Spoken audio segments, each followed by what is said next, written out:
تو یہاں حضرت ہود علیہ السلام کی قوم، علاوہ سے آپ نے بارہا دیکھا ہوگا کہ لوگ پمفلیٹ بناتے ہیں، چھوٹے چھوٹے کتابتے، 1 ورقی 2 ورقی رہا کرتا ہے، اور اسے لے جا کر لوگوں کے درمیان گھروں کے اندر بھی پہنچا دیا جاتا ہے، اور اس کے پر کوئی وظیفہ یا کسی کا خواب لکھا ہوتا ہے کہ اس نے یہ خواب دیکھا اور اس نے کہا کہ ایسا ایسا کرو، اور اگر لوگوں نے اس کے مطابق کام نہیں کیا تو کسی کا بیٹا مر جاتا ہے، کسی کو تجارت میں نقصان ہو جاتا ہے، اور اگر کوئی اس کے پر عمل کرتا ہے اس کو لاکھوں کا فائدہ ہو گیا، اس کا کوئی کام بن گیا، ایسی ایسی باتیں بیان کی جاتی ہیں۔ یہ ڈر دلایا جاتا ہے غیر اللہ کا کہ اگر ہم نے یہ کام نہیں کیا تو نتیجہ یہ ہوگا کہ ہماری زندگی کی کوئی اچھی چیز ہم سے چھوٹ جائے گی، اسے کوئی نقصان پہنچے گا، تجارت کے اندر کوئی بھاری نقصان ہو جائے گا۔ یہ ساری چیزوں سے ڈرانے کی کوشش کی جاتی ہے۔ یہ ڈر ہمارے دلوں میں نہیں ہونا چاہیے کہ اللہ تبارک و تعالیٰ کے علاوہ کوئی چیز ہمیں نقصان پہنچا سکتی ہے یا نفع پہنچا سکتی ہے۔ نبی کریم صلی اللہ علیہ وسلم نے ان چیزوں کی تعلیم بچپن سے دی ہے، اس لیے کہ بچپن سے جو چیزیں ذہن و دماغ کے اندر بیٹھ جاتی ہے وہ پھر باہر نہیں نکلتی۔ بچپن سے اپنے بچوں کو ان چیزوں کی تعلیم دینا چاہیے۔ ہمارے یہاں ایک بہت بڑی خامی اور غلطی ماؤں کے اندر پائی جاتی ہے، وہ کون سی ہے کہ اگر بچہ پریشان کر رہا ہے تو کیا کرتے ہیں، اسے شیطان سے ڈراتے ہیں کہ دیکھ سیدھے سے سو جا، یا یہ کام مت کر ورنہ شیطان آ جائے گا، شیطان تجھے پریشان کرے گا، یا کسی آدمی سے ڈراتے ہیں، پولیس سے ڈراتے ہیں۔ نتیجہ کیا ہوتا ہے، بچے کے ذہن و دماغ کے اندر ایک خوف مسلط ہونے لگتا ہے کہ ہاں پولیس ہے، شیطان ہے، یا اس طرح کا کوئی ڈرانا اور خوفناک آدمی ہمیں تکلیف پہنچا سکتا ہے، نقصان پہنچا سکتا ہے۔ دھیرے دھیرے اس کے ذہن و دماغ کے اندر یہ بات پختہ ہونے لگتی ہے۔ نہیں ڈرانا چاہیے۔ اگر اپنے بچوں کی تعلیم اور تربیت کرنا ہے تو اس کے لیے سب سے بہترین طریقہ ہے کہ آپ اللہ سے ڈرائیے، جہنم کا خوف دلائیے کہ اگر یہ کام کرے گا تو اللہ تجھے سزا دے گا، جہنم میں ایسی ایسی سزائیں ہوگی۔ یہ طریقہ کار سب سے بہتر ہے اور شرعی طریقہ ہے۔ تو آپ صلی اللہ علیہ وسلم نے اپنے چچا زاد بھائی، جیسا کہ ترمذی کی روایت میں ہے، حضرت عبداللہ ابن عباس رضی اللہ تعالیٰ عنہ، جو 10-11 سال کی عمروں کے تھے، زیادہ نہیں تھے، سواری کے پر ساتھ میں بیٹھے ہوئے تھے۔ اس وقت آپ صلی اللہ علیہ وسلم نے انہیں کہا کہ یا غلام، اے میرے بیٹے، اللہ سے ڈر، اللہ تبارک و تعالیٰ کے احکامات کی حفاظت کر، احفظ اللہ تجد تجاہک، تجھے اللہ کی مدد اپنے سامنے نظر آئے گی۔ اور یہ بات جان لے، وَاعْلَمْ أَنَّ الْأُمَّةَ لَوْ اجْتَمَعَتْ، کہ اگر ساری امت جمع ہو جائے بالفرض، حالانکہ ایسا ہو نہیں سکتا، لیکن آپ صلی اللہ علیہ وسلم مثال کے طور پر کہہ رہے ہیں کہ ساری امت اگر جمع ہو جائے، کس بات کے پر جمع ہو جائے، عَلَىٰ أَن يَنْفَعُوكَ بِشَيْءٍ، تمہیں کچھ فائدہ پہنچانا چاہے، لَمْ يَنْفَعُوا، وہ تمہیں فائدہ نہیں پہنچا سکتے، إِلَّا بِشَيْءٍ قَدْ كَتَبَهُ اللَّهُ لَكَ، مگر اتنا ہی جتنا اللہ نے تمہاری تقدیر میں لکھا ہے، اس سے زیادہ نہیں۔ اور وَلَوْ اجْتَمَعُوا، اور بالفرض اگر یہ سارے کے سارے جمع ہو جائے، عَلَىٰ أَن يَضُرُّوكَ بِشَيْءٍ، کہ وہ تمہیں کچھ نقصان پہنچانا چاہے، لَمْ يَضُرُّوكَ، نقصان نہیں پہنچا سکتے، إِلَّا بِشَيْءٍ قَدْ كَتَبَهُ اللَّهُ عَلَيْكَ، مگر اتنا ہی جتنا اللہ نے تمہاری تقدیر کے اندر لکھا ہے۔ یہ اپنے بچوں کو سکھائیے کہ اللہ تبارک و تعالیٰ کے علاوہ نہ کوئی نفع دینے والا، نہ نقصان پہنچانے والا نہیں ہے۔ یہی ہے لا حول ولا قوت الا باللہ کا مطلب، کہ نیکیوں کی طرف پھیرنا اور کسی گناہ سے بچا لینا، یہ ساری قوت اور طاقت صرف اللہ تبارک و تعالیٰ کے ہاتھ میں، کسی کے ہاتھ میں نہیں ہے۔ یہ عقیدے کا بہت اہم باب ہے۔ اگر یہ چیزیں ہمارے بچوں کے ذہن و دماغ میں بچپن سے پڑھائی جائیں، سمجھائی جائیں، دھیرے دھیرے اسے پختہ اور راسخ کیا جائے، تو اس کے بعد دیکھیے کہ ہمارے یہ بچے حضرت ابراہیم علیہ السلام کی طرح نڈر ہوں گے، اصحاب کرام کی طرح نڈر ہوں گے، بے باک ہوں گے، انہیں شیطان کا خوف نہیں ہوگا، انہیں غیر اللہ کا ڈر نہیں ہوگا، یہ سوائے اللہ تبارک و تعالیٰ کے کسی سے نہیں ڈریں گے۔ یہ ہماری تربیت کی خامی ہے کہ ہم اپنے بچوں کو اللہ تبارک و تعالیٰ اور جہنم کے عذاب یا قبر کے عذاب سے ڈرانے کے بجائے ہم انہیں دنیاوی چیزوں سے ڈراتے ہیں، شیطان سے ڈراتے ہیں، پولیس سے ڈراتے ہیں، یا کسی غسیل آدمی سے ڈراتے ہیں، خوفناک آدمی سے ڈراتے ہیں۔ ایسا نہیں ہونا چاہیے۔ تو یہ چیز جو اللہ تبارک و تعالیٰ کے علاوہ کا خوف دلوں میں بٹھایا جاتا ہے، سورہ زمر میں اللہ تبارک و تعالیٰ نے مشرکین مکہ کے تعلق سے بیان کیا کہ وَيُخَوِّفُونَكَ بِالَّذِينَ مِن دُونِ، یہ لوگ آپ کو اللہ کے سوا اوروں سے ڈرا رہے ہیں، اوروں سے یعنی بتوں سے یا کسی شیطان سے، کسی جن سے ڈرا رہے ہیں۔ تو چنانچہ اللہ تبارک و تعالیٰ نے آگے ان ساری چیزوں کے بارے میں وضاحت کر دی، جیسا کہ سورہ نساء میں اللہ نے کہا فَلَا تَخَافُوهُمْ وَخَافُونِ إِن كُنتُم مُؤْمِنِينَ، ان سے مت ڈرو، اللہ تبارک و تعالیٰ کے علاوہ کوئی بھی ہو اس کا ڈر ہمارے دلوں کے اندر نہیں ہونا چاہیے کہ نفع نقصان کا مالک وہ ہے، نہیں، صرف اللہ تبارک و تعالیٰ ہے۔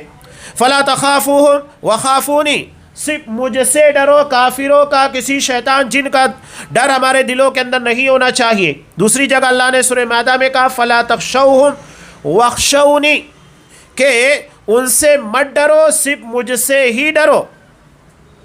یہ خوف کی ایک قسم تھی جو پوشیدہ ہوتا ہے، دلوں کے اندر چھپا ہوتا ہے، جسے اللہ تبارک و تعالیٰ کے علاوہ کوئی نہیں جانتا۔ تو یہ خوف صرف اللہ کا ہونا چاہیے، اللہ تبارک و تعالیٰ کے علاوہ کسی اور کا خوف ذہن و دماغ کے اندر، دل میں نہیں ہونا چاہیے۔ خوف کی دوسری قسم یہاں پر یہ بیان کر رہے ہیں کہ انسان بعض لوگوں کے خوف سے اس پر جو واجب ہے، یعنی جو اسے کرنا چاہیے، اسے چھوڑ دے، یعنی کسی اچھے کام، نیک کام کو لوگوں کے ڈر اور خوف کی بنیاد کے پر چھوڑ دے۔ یہ بہت اہم چیز ہے، حالانکہ یہ جو ہے حرام ہے، گرچہ یہ شرک اصغر ہے، یعنی شرک اکبر نہیں ہے جس کی بنیاد کے پر انسان دائرہ اسلام سے خارج ہو جائے اور اگر توبہ کیے بغیر مر گیا تو ہمیشہ جہنم میں رہے گا۔ یہ معاملہ ایسا نہیں ہے، یہ شرک اصغر کا معاملہ ہے، لیکن یہ حرام ہے، اس سے بھی بچنا چاہیے۔ اسی کو اللہ نے یہاں پر بیان کیا۔ یہ جنگ احد کے تناظر کے اندر آیت نازل بھی تھی، جب اصحاب کرام کو مشرکین سے ڈرایا جا رہا تھا کہ بہت بڑی تعداد جمع ہو گئی ہے اور یہ تمہارے پر حملہ کرنا چاہتے ہیں اور تمہیں نیست و نابود کر دینا چاہتے ہیں، دنیا میں تمہیں باقی نہیں رکھنا چاہتے۔ چنانچہ اللہ تبارک و تعالیٰ نے انہی لوگوں کے تعلق سے بیان کیا کہ الذین قال لهم الناس، کہ جن سے لوگوں نے کہا ان الناس قد جمعوا لکم، کہ لوگ تمہارے خلاف جمع ہو رہے ہیں، فخشوہم، پس ان سے ڈرو، ان کا ڈر تمہارے اندر پیدا ہونا چاہیے کہ دشمن تمہارے خلاف جمع ہو رہا ہے۔ تو اللہ تبارک و تعالیٰ نے کہا فزادہم ایمانا، چنانچہ ان کا ایمان بڑھ گیا، وقالوا حسبنا اللہ ونعم الوکیل، اور انہوں نے کہا کہ اللہ ہمارے لیے کافی ہے اور وہ سب سے بہترین کارساز ہے۔ ایسے موقع پر اگر کوئی ہمیں دنیا کی کسی چیز سے ڈرائے، دشمن سے ڈرائے، یا کوئی ایسی شیطان یا جن سے ڈرائے، یا کوئی بھی ایسا مصیبت کا موقع ہوتا ہے جہاں ڈر پیدا ہو سکتا ہے، وہاں یہی کہنا چاہیے حسبنا اللہ ونعم الوکیل، اللہ ہمارے لیے کافی ہے اور وہ سب سے بہترین کارساز ہے۔ حضرت ابراہیم علیہ السلام نے جب انہیں آگ میں ڈالا جانے لگا، اس وقت انہوں نے کیا کہا تھا؟ سارے لوگ تماشا دیکھ رہے تھے کہ ابھی انہیں آگ میں ڈال دیا جائے گا، بھسم ہو جائیں گے، ختم ہو جائیں گے، کوئی انہیں بچانے والا نہیں ہے۔ حالانکہ اللہ تبارک و تعالیٰ کی طرف سے فرشتہ نازل ہوا، کہا کہ اگر حکم ہو تو اس کے پر پانی برسا کر پوری آگ کو بجھا دیا جائے۔ انہوں نے کہا کہ نہیں، حسبی اللہ ونعم الوکیل، میرے لیے میرا اللہ کافی ہے اور وہ بہترین نگہبان ہے، بہترین کارساز ہے، اللہ کافی ہے۔ اور یہی چیز جو انہوں نے عقیدے کے طور پر پیش کی کہ اللہ میرے لیے کافی ہے، اللہ کافی ہو گیا، اور یہ ہوا کہ اللہ نے اس آگ کو گلے گلزار بنا دیا۔ لوگ تماشا دیکھنے کے لیے کھڑے تھے، خود تماشائی بن گئے، حیرت میں پڑ گئے کہ آگ گلے گلزار کیسے بن سکتی ہے، کہ وہ آگ جس کے قریب کوئی نہیں جا سکتا، اللہ نے حضرت ابراہیم علیہ السلام کے لیے اس آگ کو گلے گلزار بنا دیا، بہت ٹھنڈی نہیں اور نہ ہی گرم، ایسی جس میں رہنے کے قابل ہو۔ اور لوگوں نے ساری چیزوں کو دیکھا، لیکن اس کے بعد بھی ایمان لے کر نہیں آئے۔ لیکن حضرت ابراہیم علیہ السلام کے لیے تو اللہ کافی ہو گیا۔ انہوں نے اللہ پر جو اعتماد کیا، جو یقین کیا، اللہ نے اس اعتماد اور یقین کو قائم رکھا، اور حضرت ابراہیم علیہ السلام کے لیے کافی ہو گیا۔ لہذا جب ان لوگوں سے کہا گیا، اصحاب کرام سے، کہ لوگ تمہارے خلاف جمع ہیں اور وہ تمہیں ختم کر دینا چاہتے ہیں، تمہاری جان کے دشمن ہیں، تو انہوں نے کیا کہا؟ حسبنا اللہ ونعم الوکیل، اللہ ہمارے لیے کافی ہے اور وہ بہترین کارساز ہے۔ چنانچہ نتیجہ یہ ہوا، فانقلبوا بنعمت من اللہ وفضل، چنانچہ وہ اللہ کی نعمت اور فضل کے ساتھ لوٹے۔ یہ عقیدے کی برکت ہے کہ انسان دیکھتا ہے کہ دشمن سروں کے پر چھا چکا ہے، وہ کبھی بھی ہمارا خاتمہ کر سکتا ہے، اس کے باوجود بھی اللہ تبارک و تعالیٰ کے علاوہ کسی کا ڈر ذہن و دماغ کے پر چھاتا نہیں ہے۔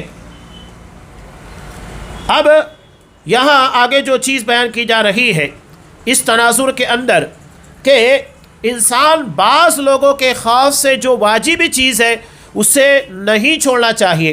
اگر یہ چھوڑتا ہے، یعنی لوگوں کے ڈر سے کوئی نیکی کرنا ہے اس کو نہیں کرتا ہے، تو پھر یہ شرک اصغر ہے اور حرام کام ہے۔ چنانچہ یہ آگے بیان کرتے ہیں، نبی کریم صلی اللہ علیہ وسلم کی ایک حدیث بہت اہم ہے۔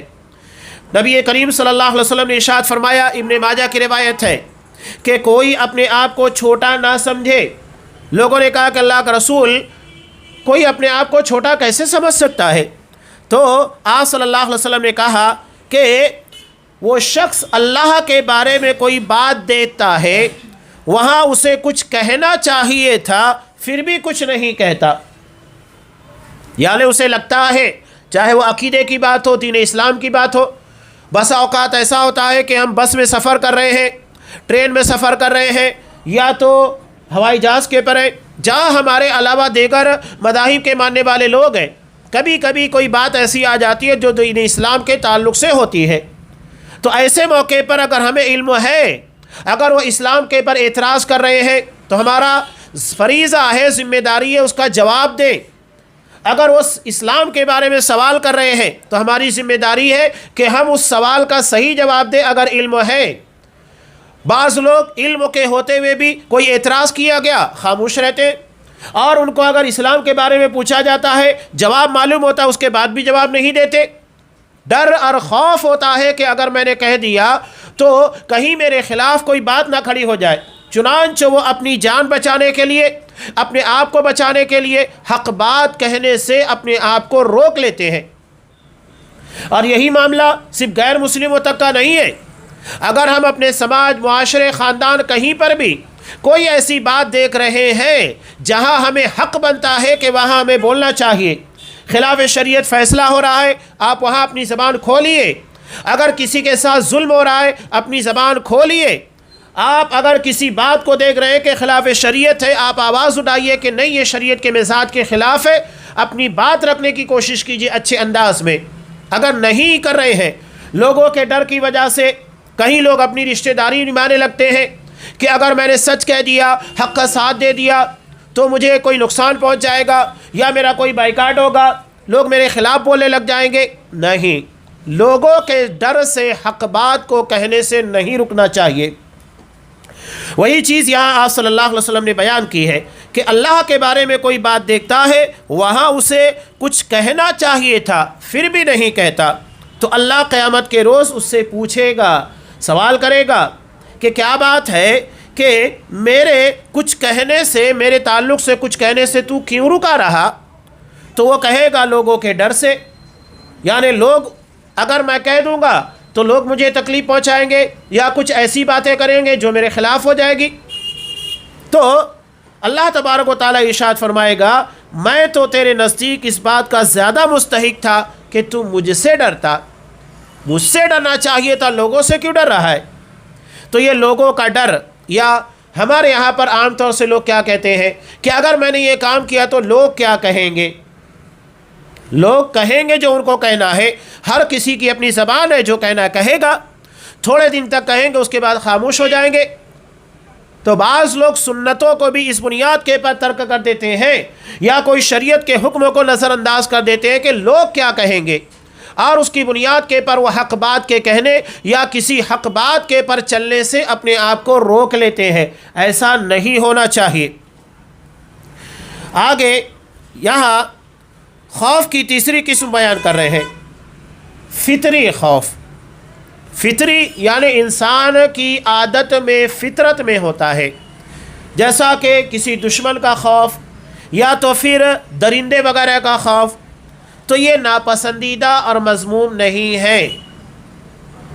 اب ایک آدمی ہوتا ہے، بہت سارے لوگوں کو کتے سے ڈر لگتا ہے، اچانک کتا انہیں دوڑانے لگ جائے، ڈر کر بھاگ جاتے ہیں۔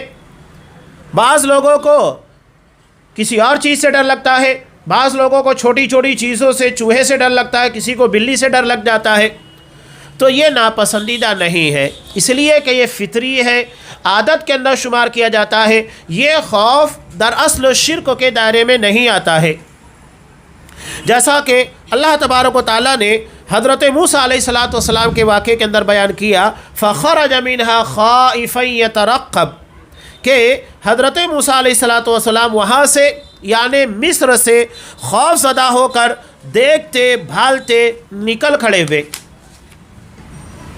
یہ مصر میں حضرت موسیٰ علیہ السلام نے ایک شخص کو، جو جھگڑا کر رہے تھے، ایک شخص کو تھپڑ مار دیا، حالانکہ وہ اصلاح کرنا چاہتے تھے، اس کی جان لینا نہیں چاہتے تھے، لیکن ہوا یہ کہ اس کی جان چلی گئی، اور کچھ ہی دن کے بعد یہ راز ظاہر ہو گیا کہ اسے حضرت موسیٰ علیہ السلام نے مارا تھا۔ چنانچہ دربار کے اندر فرعون اپنے درباریوں کے ساتھ یہ مشورے کرنے لگا کہ حضرت موسیٰ علیہ السلام کو جان کے بدلے میں مار دینا چاہیے۔ اب اس دربار میں ایک شخص تھا جو مومن تھا، اس نے حضرت موسیٰ علیہ السلام کو دربار کی خبر آ کر بتا دی کہ تمہارے بارے میں مشورہ ہو رہا ہے کہ لوگ تمہیں مار دینا چاہتے ہیں۔ چنانچہ حضرت موسیٰ علیہ السلام وہاں اپنی جان بچانے کے لیے لوگوں کے ڈر سے باہر نکلے، فخرج خائفا، اللہ نے بیان کیا کہ وہ ڈرتے ہوئے وہاں پر نکلے۔ تو یہ فطری ڈر تھا، کوئی بھی انسان اگر اسے جان سے مارنے کی کوشش کی جائے گی وہ ڈرے گا، فطری طور پر اس کے اندر ڈر پیدا ہوتا ہے۔ بلکہ دنیا میں اگر کوئی شخص اسے پتہ لگ جائے کہ کوئی مجھے مارنا چاہتا ہے، چاہے وہ جان سے نہیں مارے، یوں ہی مارنا چاہتا ہے، تو اس کے دل کے اندر فطری طور کے پر ڈر پیدا ہوتا ہے۔ یہ ڈر ناپسندیدہ نہیں ہے، یہ شرک کے دائرے میں نہیں آتا ہے۔ وہ ڈر جو کہ حق بات سے روکتا ہے، یا تو جس طرح اللہ تبارک و تعالیٰ کا ڈر ہونا چاہیے وہ اگر ہمارے دلوں کے اندر پیدا ہو جائے تو یہ منع ہے۔ ایسا ڈر جو پوشیدہ طور پر نفع اور نقصان کا مالک اللہ کو چھوڑ کر کسی غیر کو سمجھا جاتا ہے، اس سے ہم کو منع کیا گیا ہے۔ چنانچہ یہاں یہ بیان کر رہے ہیں صاحب کتاب شیخ صالح الفوزان حفظ اللہ کہ پہلی قسم جو کہ پوشیدہ خوف کی ہے وہ عبادت کی سب سے عظیم قسم ہے، اسے اللہ کے لیے خالص کرنا واجب ہے، اللہ کے علاوہ کسی اور کے لیے نہیں ہونا چاہیے۔ اور دوسری قسم بندوں کے حقوق اور اس کی تکمیلات میں سے ہے، یعنی بندوں کی خیرخواہی کرنا، کوئی غلط کام کر رہے ہیں اس کی اصلاح کرنا، یا کسی سنت کے پر عمل کرنا اور لوگوں کے ڈر سے اس کو چھوڑ دینا، یہ ساری چیزیں دراصل خوف کی قسموں میں سے ہے، لوگوں کے ڈر سے حق بات کو چھوڑ دینا۔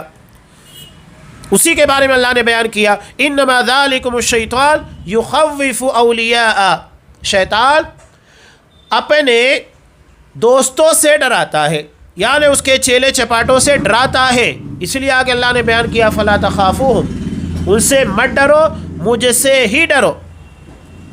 اور جب بندہ اللہ تبارک و تعالیٰ کے علاوہ کسی سے نہیں ڈرتا، وہ اللہ ہی کو نفع نقصان کا مالک مانتا ہے، اور جہاں حق بات کو کہنا چاہیے وہاں وہ حق بات کو کہنے میں لوگوں کا ڈر اور خوف نہیں رکھتا، بلکہ اللہ کے ڈر کی بنیاد کے پر سچائی کو بیان کرتا ہے اور سچ کے پر قائم رہتا ہے، تو ایسے شخص کے بارے میں اللہ تبارک و تعالیٰ ارشاد فرماتا ہے الیس اللہ بکاف عبدا، کہ کیا اکیلا اللہ اپنے بندے کے لیے کافی نہیں؟ یقیناً کافی ہے، حالانکہ وَيُخَوِّفُونَكَ بِالَّذِينَ مِن دُونِي، یہ لوگ آپ کو اللہ کے سوا اوروں سے ڈرا رہے ہیں۔ نبی کریم صلی اللہ علیہ وسلم کے تعلق سے قرآن مجید کے اندر بیان کیا گیا کہ مشرکین کو آپ صلی اللہ علیہ وسلم سے ایسی حسد تھی کہ آپ کو ایسی نگاہوں سے دیکھا کرتے تھے کہ آپ کی جان لے لیں۔ قرآن نے اسی کے تعلق سے بیان کیا یُسْلِقُونَ أَبْصَارَهُمْ، کہ جب وہ آپ سے شریعت کے احکام قرآن مجید کو سنتے ہیں تو ایسے دشمنی بھری نگاہوں کے ساتھ آپ کو دیکھتے ہیں کہ وہ آپ کی جان لے لینا چاہتے ہیں۔ تو اللہ نے اسی تعلق سے بیان کیا کہ کیا اکیلا اللہ اپنے بندے کے لیے کافی نہیں؟ یقیناً کافی ہے، اور اکیلا اللہ کافی ہو گیا۔ مشرکین مکہ کیا کچھ نہیں کرنا چاہتے تھے، نہیں کر پائے، بلکہ ہجرت کی رات میں آپ صلی اللہ علیہ وسلم سارے دشمنوں کے درمیان سے نکل کر چلے آئے۔ ابو جہل وہاں مذاق اڑا رہا تھا کہ یہ ہم سے کہہ رہے تھے کہ لا الہ الا اللہ کو پڑھ لو، نتیجہ یہ ہوگا کہ اہل عرب اور عجم کے مالک بن جاؤ گے، بادشاہ بن جاؤ گے، اور آج نتیجہ یہ ہے کہ ہمارے محض اپنے فضل و کرم کے پر رکا ہوا ہے کہ اگر ہم اس کی جان لینا چاہیں تو ابھی لے سکتے ہیں۔ ہوا کیا؟ اللہ نے بڑی آسانی کے ساتھ آپ صلی اللہ علیہ وسلم کو ان لوگوں کے درمیان سے نکالا، اور آپ بحفاظت ان لوگوں کے درمیان سے نکل کر مکہ تک، مدینہ تک پہنچ گئے، کچھ کر بھی نہیں پائے۔ آگے یہاں صاحب کتاب بیان کر رہے ہیں کہ یہ جو چیز اللہ بیان کر رہا ہے، علامہ ابن قیم رحمۃ اللہ علیہ اس کے تناظر کے اندر بیان کرتے ہیں کہ اللہ کے دشمن کی چال یہ ہے کہ وہ مومنوں کو اپنے لشکر اور اولیاء سے ڈراتا ہے۔ شیطان اپنے لشکر سے اور اس کے جو چیلے چپاٹے ہیں ان لوگوں سے ڈراتا ہے۔ کس لیے ڈراتا ہے؟ تاکہ وہ جہاد نہ کرے، بھلائی کا حکم نہ دے اور برائی سے نہ روکے۔ یہ لوگوں کے درمیان عام باتیں پائی جاتی ہیں، اور شیطان دلوں کے اندر یہ وسوسہ بھی ڈالتا ہے۔ اسی کو یہاں علامہ ابن قیم رحمۃ اللہ علیہ بیان کر رہے ہیں کہ اللہ نے خبردار کیا کہ یہ شیطانی چال اور دھمکی ہے، وہ ہمیں ڈرا رہا ہے، ہمیں ان سے ڈرنے سے منع کیا گیا ہے۔ مومن کا ایمان جس قدر مضبوط ہوگا اسی کے بقدر شیطان کے اولیاء کا خوف زائل ہوگا۔ مومن جتنا زیادہ اللہ پر یقین رکھے گا اتنا زیادہ اس کے اندر شیطان یا دوسروں کا ڈر نہیں ہوگا۔ آپ ایک واقعہ اکثر پڑھتے رہتے ہیں، جنگ تبوک سے نبی کریم صلی اللہ علیہ وسلم جب واپس ہو رہے تھے، ایک جگہ قیلولہ کرنے کے لیے آپ صلی اللہ علیہ وسلم ایک ببول کے درخت کے نیچے آرام کرنے لگے، اپنی تلوار کو درخت کے پر لٹکا دیا۔ ایک مشرک چپکے سے آیا اور آپ صلی اللہ علیہ وسلم کی تلوار سونت لیا، اور قریب تھا کہ آپ صلی اللہ علیہ وسلم کو مار دیتا، لیکن آپ کی آنکھ کھل گئی، اللہ نے آپ کو بیدار کر دیا۔ اب وہ کافر آپ صلی اللہ علیہ وسلم سے کہنے لگا من یمنعک منی، بتاؤ مجھ سے تمہیں کون بچائے گا؟ آپ صلی اللہ علیہ وسلم نے بالکل اطمینان اور پر امید ہو کر بغیر کسی خوف کے کہا اللہ، مجھے میرا اللہ بچانے والا ہے۔ اللہ نے بچا لیا۔ کیا ہوا؟ اس کے پر ایسا روب اور ایسا خوف طاری ہوا کہ تھر تھراہٹ کے مارے تلوار اس کے ہاتھوں سے گر گئی۔ اب آپ صلی اللہ علیہ وسلم نے تلوار اٹھا لی، نتیجہ یہ ہوا کہ اب وہ زمین کے پر تھا اور آپ صلی اللہ علیہ وسلم اس کے پر تھے۔ کہا کہ بتا اب تجھے مجھ سے کون بچائے گا؟ اب وہ تو اللہ کو مانتا نہیں تھا، وہ کیا جواب دیتا؟ تب آپ صلی اللہ علیہ وسلم نے کہا کہ بتاؤ اسلام کو قبول کرتے ہو؟ اس نے کہا کہ نہیں۔ تب آپ صلی اللہ علیہ وسلم اس نے کہا کہ اگر آپ مجھے چھوڑ دیں گے تو میں آپ کے پیچھے جتنے لوگ ہیں انہیں آپ کے خلاف نہیں آنے دوں گا۔ آپ صلی اللہ علیہ وسلم نے چھوڑ دیا۔ اس واقعے کے بیان کرنے کا مقصد یہ تھا کہ آپ صلی اللہ علیہ وسلم نے اللہ کے پر اعتماد، یقین، بھروسہ رکھا، اور اسی بھروسے کی بنیاد کے پر اللہ نے آپ کی حفاظت کی۔ اور دوسری اہم بات یہ معلوم ہوتی ہے کہ جو لوگ یہ کہتے ہیں کہ اسلام تلوار کی زور کے پر پھیلا، تو بتائیے آپ صلی اللہ علیہ وسلم نے تلوار کو استعمال کیا اسلام کو پھیلانے میں؟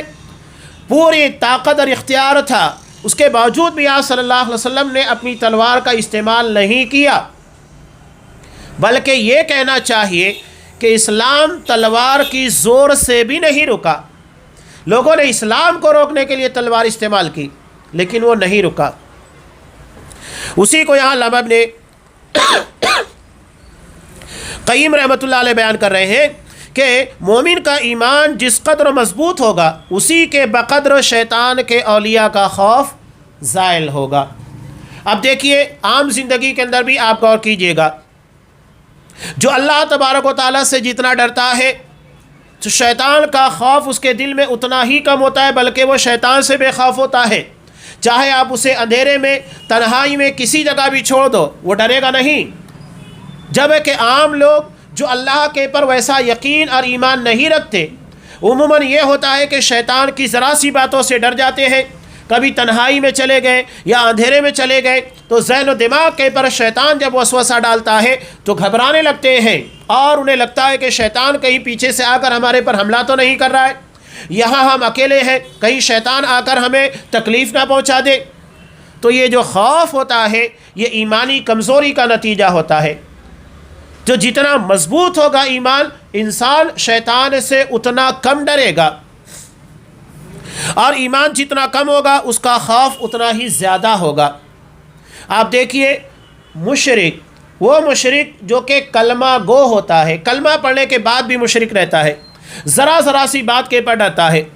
کہیں کچھ ہو گیا اسے تعویذ پہننا چاہیے، کہیں کچھ ہو گیا اسے کسی بابا کے پاس جا کر ڈورے پہننا ہے، دھاگے باندھ کر آتا ہے، اور اتنا اس کا معاملہ بگڑتے جاتا ہے کہ اگر اسے تعویذ اتار کر اور دھاگوں کو نکال کر کسی جگہ بھیجا جائے تو وہ اتنا ڈرے گا کہ شیطان ابھی میرے پر حملہ آور ہو جائے گا، ابھی مجھے تکلیف پہنچا دے گا۔ یعنی اب وہ اللہ تبارک و تعالیٰ سے زیادہ تعویذ کے پر اور ان کالے ڈوروں کے پر ایمان اور یقین رکھتا ہے کہ اگر ہم نے یہ پہن لیا تو نتیجہ یہ ہوگا شیطان ہم کو نقصان نہیں پہنچائے گا۔ اس لیے کہ شیطان چاہتا ہے کہ آپ اللہ تبارک و تعالیٰ کو چھوڑ کر ان کالے ڈوروں کے پر، تعویذ گنڈوں کے پر ایمان و یقین رکھو، تو وہ تمہیں کیوں تکلیف پہنچائے گا؟ اس کی مراد پوری ہو جاتی ہے، اس کا مقصد پورا ہو جاتا ہے، تو وہ تمہیں تکلیف نہیں پہنچائے گا۔ اس کے بعد یہ علامہ ابن قیم رحمۃ اللہ علیہ سورہ توبہ کی ایک آیت نقل کرتے ہیں، انما یعمر مساجد اللہ من آمن باللہ والیوم الآخر، کہ یقیناً اللہ کی مسجدوں کو وہی آباد کرتے ہیں جو اللہ اور آخرت کے دن کے پر ایمان رکھتے ہیں۔ مسجد کی تعمیر دو طرح کی ہے، ایک تو یہ ہے کہ اینٹ ہے، گارے ہیں، اور بہت سارے مٹیریل کے ذریعے سے مسجد کو بنایا جائے، یہ تعمیر ہو گئی۔ اور دوسری تعمیر جو حقیقی تعمیر ہے، یعنی کتاب، اللہ کی کتاب قرآن مجید کی تلاوت کے ذریعے، نماز کے ذریعے، ذکر اذکار کے ذریعے مسجد کو آباد کیا جائے، یہ مسجد کی حقیقی تعمیر ہے، آباد کاری ہے۔ اسی کو یہاں اللہ بیان کر رہا ہے کہ اللہ کی مسجد کو وہی لوگ آباد کرتے ہیں جو اللہ اور آخرت کے دن کے پر ایمان رکھتے ہیں۔ چنانچہ آپ صلی اللہ علیہ وسلم نے اسی لیے ارشاد فرمایا کہ اگر تم کسی شخص کو مسجد آتے جاتے دیکھو تو اس کے ایمان کی گواہی دو، اس لیے کہ وہ اللہ سے اپنا ربط رکھے ہوئے۔ اللہ بھی وہی بیان فرما رہا ہے، جو اللہ اور آخرت کے دن کے پر ایمان رکھے گا وہی حقیقت میں مسجدوں کو آباد کرے گا، نماز کو قائم کرے گا، واقام الصلاۃ وآت الزکاۃ، زکوٰۃ ادا کرے گا، ولم یخش الا اللہ، اللہ کے علاوہ کسی سے نہیں ڈرے گا، تبھی یہ کام ہو سکتا ہے۔ فعسى اولئک ان یکونوا من المہتدین، تو بہت امید ہے کہ یہی لوگ یقیناً ہدایت یافتہ ہیں۔ تو یہاں اللہ نے خبر دی کہ مساجد کو صرف اللہ اور آخرت کے دن کے پر ایمان رکھنے والے آباد کرتے ہیں، جو اپنے دل سے ایمان لائے، اپنے اعضاء سے عمل کرتے ہیں اور خشیت میں بھی مخلص ہے۔ قرآن نے جو باتیں بیان کی، من آمن باللہ والیوم الآخر، یعنی زبان سے اللہ اور آخرت کے دن پر ایمان لائے، نماز قائم کرنا، زکوٰۃ ادا کرنا، یعنی اپنے کردار سے اللہ کی وحدانیت کی گواہی دے رہے ہیں، اور خشیت میں بھی، خوف کے معاملے میں بھی مخلص ہے، اللہ کے علاوہ کسی سے نہیں ڈرتے ہیں، تو ان لوگوں کے لیے مساجد کا آباد کرنا ثابت ہوتا ہے اس لیے کہ مساجد کی آباد کاری صرف اطاعت اور عمل صالح سے ہی ممکن ہے۔ اگر یہ کام کسی مشرک نے کیا، صاحب کتاب کہتے ہیں، تو اس کا عمل بکھرے ہوئے ذرات کی طرح ہے۔ کیوں ہے؟ اس لیے کہ وہ اللہ تبارک و تعالیٰ کو چھوڑ کر غیر اللہ سے ڈرتا ہے۔ اس کی مثال قرآن مجید نے بیان کی، کَسَرَابٍ بِقِيَّةٍ يَحْسَبُهُ الظَّمْآنُ مَاءً حَتَّى إِذَا جَاءَهُ لَمْ يَجِدْهُ شَيْئًا، کہ ان مشرکوں کا عمل سراب کی طرح ہے، جسے ہم اردو میں سراب کہتے ہیں۔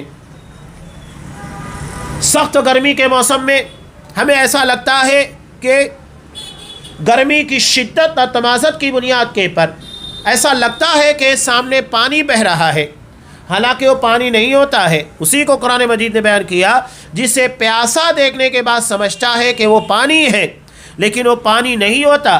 جب وہاں جاتا ہے تو اسے پانی بھی نہیں ملتا، کچھ بھی نہیں ملتا ہے، یہ صرف نظر کا دھوکہ ہوتا ہے۔ تو ایسے ہی مشرک کا عمل بظاہر ہمیں لگ رہا ہے کہ بڑا کام کر رہا ہے، لیکن شرک اس کے سارے اعمال کو ضائع اور برباد کر رہا ہے۔ اسی کی مثال یہاں قرآن مجید نے دی ہے۔ تو یہ خوف سے متعلق چند اہم باتیں تھیں۔ ابھی خوف کے تعلق سے چند اہم باتیں اور بھی بیان کی گئی ہے۔ انشاءاللہ آئندہ درس میں تفصیل کے ساتھ ان چیزوں کو بیان کیا جائے گا۔ دراصل صاحب کتاب کے ان چیزوں کے بیان کرنے کا مقصد یہ ہے کہ یہ بڑا اہم معاملہ ہے کہ دل میں اللہ کے علاوہ کسی اور کا خوف نہیں ہونا چاہیے۔ ایسا خوف کہ ہم یہ سمجھیں کہ وہ ہمارے نفع اور نقصان کا مالک ہے، جبکہ نفع اور نقصان کا مالک صرف اللہ تبارک و تعالیٰ ہے۔ اور وہ خوف جس کی بنیاد کے پر لوگوں کے ڈر سے حق بات کو کہنے سے رک جاتے ہیں، یہ بھی شرک اصغر میں آتا ہے، یہ بھی حرام ہے۔ البتہ فطری طور کے پر کسی چیز کا جو خوف دلوں کے اندر ہوتا ہے، ہم کسی جانور سے ڈر جاتے ہیں، یا کوئی اچانک ہمارے سامنے آ کر کود گیا اس سے ڈر جاتے ہیں، تو ایسا خوف جو فطرتاً اور عادتاً پایا جاتا ہے، یہ اللہ کے یہاں پر قابل گرفت نہیں ہے۔ ابھی تفصیل اس کی مزید باقی ہے۔ انشاءاللہ آئندہ درس میں ان ساری چیزوں کو تفصیل کے ساتھ پیش کرنے کی کوشش کی جائے گی۔ اللہ تبارک و تعالی ہمیں ان ساری چیزوں کو اچھے طریقے سے تفصیل کے ساتھ سمجھنے کی توفیق دے، اور وہ خوف جو ہمارے اندر غیر اللہ کا ڈر پیدا کرتا ہے، جس سے انسان مشرک بن جاتا ہے، ہمیں اس ڈر سے محفوظ رکھ، اور اس کی جگہ کے پر اللہ صرف تیرا خوف ذہن و دماغ میں دل کے اندر بسائے رکھنے کی توفیق عنایت فرما۔ آمین۔ وآخر دعوانا الحمدللہ رب العالمین۔